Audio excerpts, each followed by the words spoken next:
Thanks for listening. This is Brian Hurley from Business Performance Improvement. The podcast Lean Six Sigma Bursts are short lessons, comments, Q&A, and insights. If you have a question, send your question through the Anchor app, and we might feature you on a future episode. Or contact me at biz-pi.com.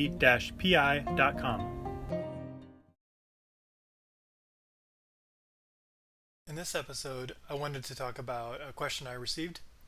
They asked me how to get started with Lean Six Sigma at their company, and I'm going to try to give some generic questions that almost any business or organization can think about.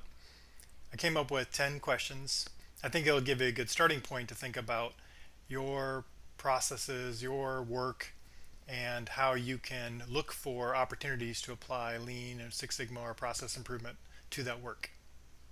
First question would be, how long does it typically take for your customer to go through these processes that you have, from their first contact with you until they have what they want or what they paid for? And also, how long before you get paid by them for delivering that product or service? That kind of looks at the entire value stream from customer request all the way to customer delivery. So I think you'll find if that takes a long time that there's opportunity within that process. Second question, what parts of your process take the longest within that process? And so focusing on why it takes so long to get through there. So of your 10 or 20 step process, which process takes the longest? And that could be an opportunity to reduce the time or reduce the delays in that process. 3, do you have different processes for different types of customers in order to better meet their specific needs and expectations, or do you have them all go through the same process? If you set up different value stream families based on the type of product or service where like products or like services go together, that's going to allow you to customize for each customer type or each request that comes in, and that can really help make improvements to say, well, for these types of requests, we're going to put it through a different process altogether. Instead of saying, well, these are all under the same general product or general service that we offer, and so therefore everybody's going to be treated the same. That's going to create a lot of problems for those who have a lot of specialization. They're going to need a lot more hand-holding. For others who just have very simple requests, they're going to get caught behind these other bigger requests, more complicated requests, and that's going to cause problems for them, and they're going to look elsewhere. Number 4, how many projects, jobs, requests, or orders do you have in process right now? So if you look at your backlog and your inventory of work you have to do, how large is that list? And if it's pretty large, then that means you have a process that can't keep up and deliver those products or services quick enough, and they start to pile up and back up. So that could be an opportunity to look at, where am I having the biggest backups? Number 5, how often are there mistakes and errors in the process that require someone or yourself to redo something or fix the mistake?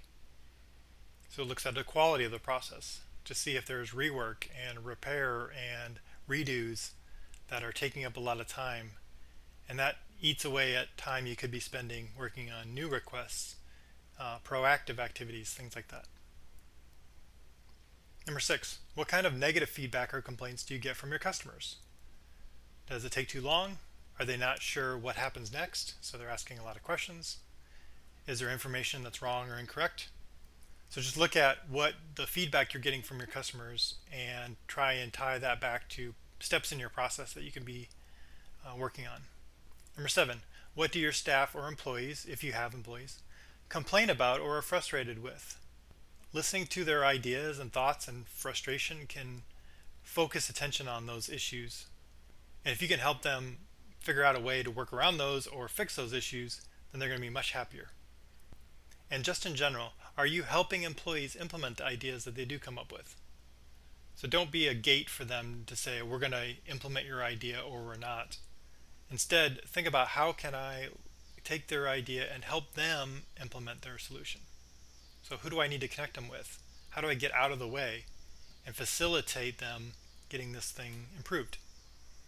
Number 8, what type of data do you have available to support these numbers above? So for all these questions that I've asked, do you have data?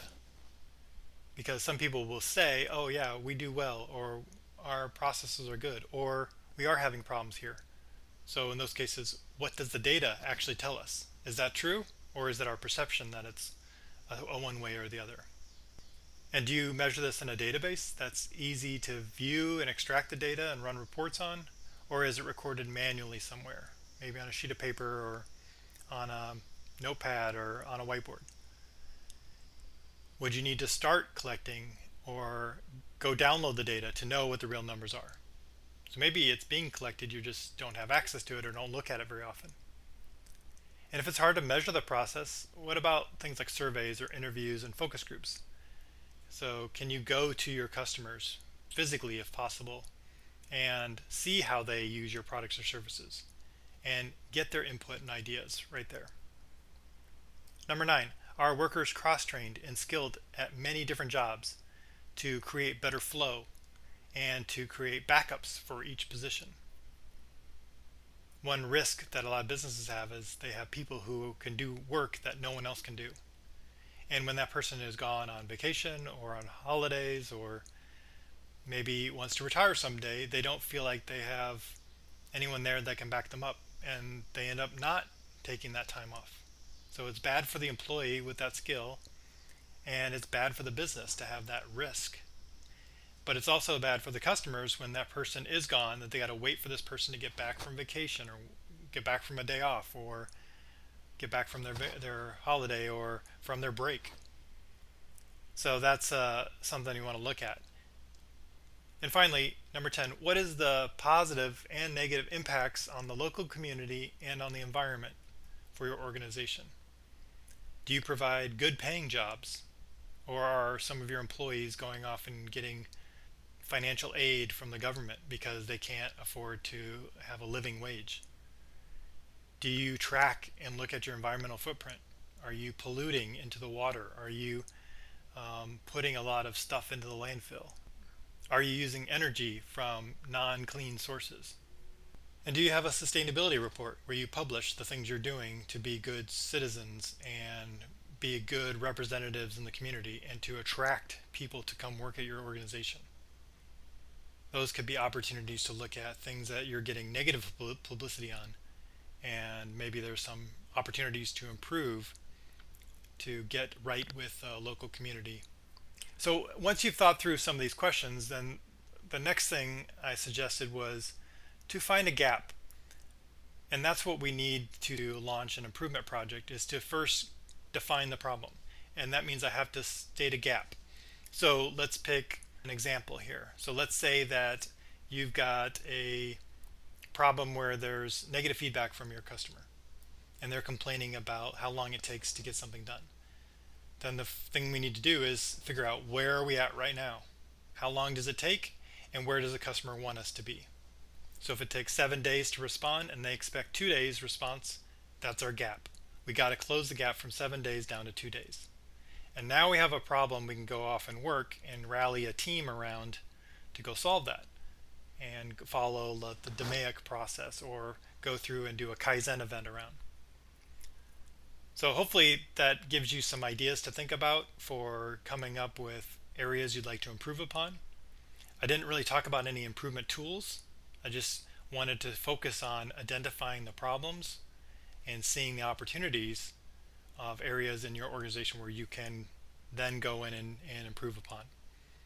Hope you found that helpful.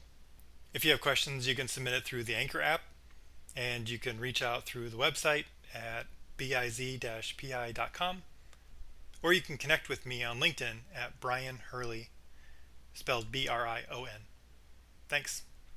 Lean6sigmadefinition.com has a list of glossary items about popular process improvement terms, along with a history of Lean and Six Sigma methods, and key influencers like Dr. Edward Deming, Henry Ford, Taiichi Ohno, Shigeo Shingo, and many more. You can also learn how to access affordable Lean and Six Sigma training and certification. Visit Lean6sigmadefinition.com.